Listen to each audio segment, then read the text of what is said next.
দেশ বিদেশের বাছাই করা খবর নিয়ে সর্বদাই সত্য সন্ধানী ই নিউজ ভারত।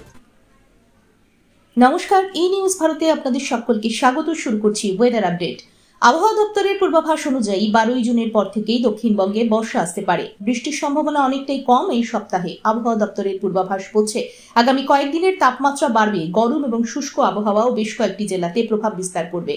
আগামী 3 থেকে 4 দিনে অন্তত 4 ডিগ্রি সেলসিয়াস তাপমাত্রা বাড়তে পারে। শুক্রবার থেকে দক্ষিণবঙ্গে বৃষ্টির সম্ভাবনা কমবে। শুষ্ক আবহাওয়ার সঙ্গে গরম এবং অস্বস্তি বজায় থাকবে। শনিবার থেকে শুষ্ক ও গরম আবহাওয়া বেশি থাকবে কলকাতা, হাওড়া, হুগলি, পূর্ব পশ্চিম বর্ধমান, বাঁকুড়া, পুরুলিয়া এবং বীরভূমে। অন্যান্য জেলাতেও গরম এবং অস্বস্তি বজায় থাকবে।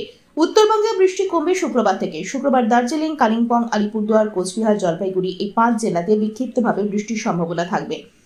তবে আজ দক্ষিণবঙ্গে কলকাতা সহ 2 চব্বিশ পরগনা, মেদিনীপুর, বাঁকুড়া, পুরুলিয়া সহ পশ্চিম অঞ্চলের একাধিক জেলায় বজ্রবিদ্যুৎ সহ ঝড় বৃষ্টির সম্ভাবনা রয়েছে। কিছু কিছু জায়গায় সারাদিনই আকাশ আংশিক মেঘলা থাকতে পারে। আজ কলকাতায় আংশিক মেঘলা আকাশ। আজ কলকাতা ও তার পার্শ্ববর্তী অঞ্চলে দিনের সর্বোচ্চ তাপমাত্রা 33 ডিগ্রি সেলসিয়াস, সর্বনিম্ন 27 ডিগ্রি সেলসিয়াস। বাতাসে আপেক্ষিক আর্দ্রতার পরিমাণ 79%। আজকের বৃষ্টিপাতের পরিমাণ 2.8 মিলিমিটার। অনুভূত তাপমাত্রা 39 ডিগ্রি সেলসিয়াস। ব্যুরো রিপোর্ট, ই নিউজ ভারত।